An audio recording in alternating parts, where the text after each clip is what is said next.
જય માતાજી મિત્રો મિત્રો આજે તો આ સીમાડામાં નીકળી આવ્યો. એટલે મને સવારમાં છે ને આ વહેલા ચા પાણી કરીને એમ થાય કે હાલો નીકળી પડીએ, જરા પ્રકૃતિનો આનંદ માણી આવીએ. અને અમારે તો ભાઈ એવો ભાવતો વરસાદ થયો છે ને, કોઈ નુકસાને નહીં.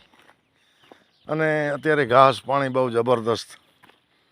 એટલે અહીંયા મારા મિત્રોના ભેંસોના વાડા પણ છે. એટલે એ કે અમારા છોટા દરબારો છે. કવિરાજ એક દી આવો, આંટો મારી જાઓ.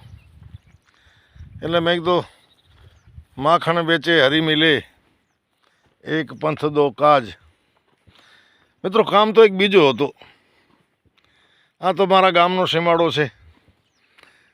ગામનો સીમાડો એટલે ખેતર ગમે તે ઝાડના આપણે તો જાણકાર. કઈ જગ્યા નદી છે, ક્યાં નાનો વાવકળો છે, ક્યાં ખીણ છે, ક્યાં રખાલ છે. પણ મિત્રો અહીંયા એક સમાધિ છે વર્ષો પહેલાંની. 1979માં અમે જ્યારે અહીંયા આવ્યા ને ત્યારે પણ એ સમાધિ જેમ અત્યારે છે એવી ને એવી. પણ આપણને ખબર નહીં કે કોની હશે. એવી ખબર પડે કે કોઈ હિન્દુની છે, પણ કઈ જાતિની છે, કોણ હશે. આવા કેટલાય વર્ષો વીતી ગયા. પણ 2 વર્ષ પહેલાં મારે એક કાકાના દીકરા, એમની તબિયત બરાબર હતી નહીં. એમને મોઢામાં કંઈક તકલીફ થઈ અને નિદાન થયું કે શેક અપાવવા પડશે. એટલે અમદાવાદ સિવિલમાં ગયો ભાઈ. હવે સિવિલમાં એને અમારી એક ચારણની જ્ઞાતિ છે, અગરવચ્છા ચારણ. એટલે અગરવચ્છા જે છે એ કોકને તેડીને ત્યાં સિવિલ દવાખાનામાં આવેલા. અને વાતોમાંથી વાતો નીકળી, ખબર પડી કે આ એક ચારણ છે, ગઢવી છે કચ્છનો. એટલે પૂછ્યું કયો ગામ ગઢવી. એ અગરવચ્છાએ, જે વૃદ્ધ આદમી હતા, એટલે એણે ગામનું નામ લીધું કે મારું ગામ છે કપુરાસી. ઓહો, કપુરાસી કે હું નાનો હતો જ્યારે 15-17 વર્ષનો, ત્યારે અમે બહુ રહ્યા ત્યાં. ત્યાં એક નદી છે અને નદીને કિનારે જૂના ભેંસોને ચારવા માટેના ખંધા છે, પછી થોડા ઘણા ભીંતરા પડ્યા છે, પથ્થર છે. અને ત્યાં મારા દાદાની કંઈક સમાધિ છે.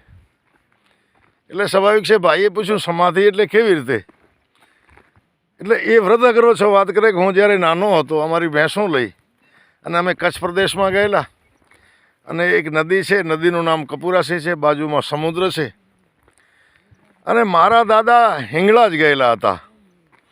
હિંગળાજીયા હતા. અને ત્યાં મારો રહેવાસ હતો. એ વખતે એમણે શરીર છોડ્યું. અને જે હિંગળાજ ગયેલા હોય એ કહેવાય છે કે એને સમાધિ આપવી. એટલે અમે દાદાને ત્યાં સમાધિ આપેલી છે. આ વાત મને ભાઈએ કરી ઘરે આવ્યા પછી. એટલે મને થયું ઓહો, આપણે જે સમાધિને વર્ષોથી જોઈએ છીએ, કેની છે એવી આપણને ખબર નથી.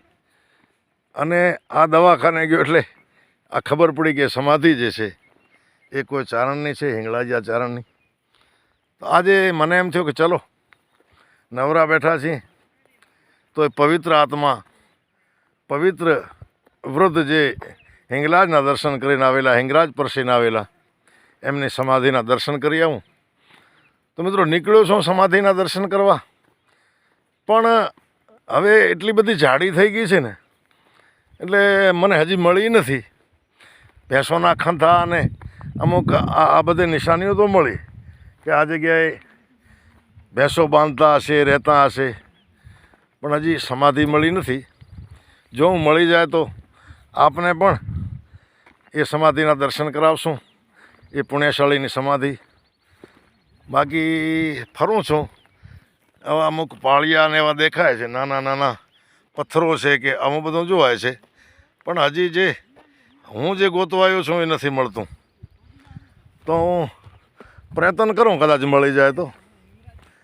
અને બહુ સુંદર મજાનું વાતાવરણ છે. ઉપર વાદળ છે.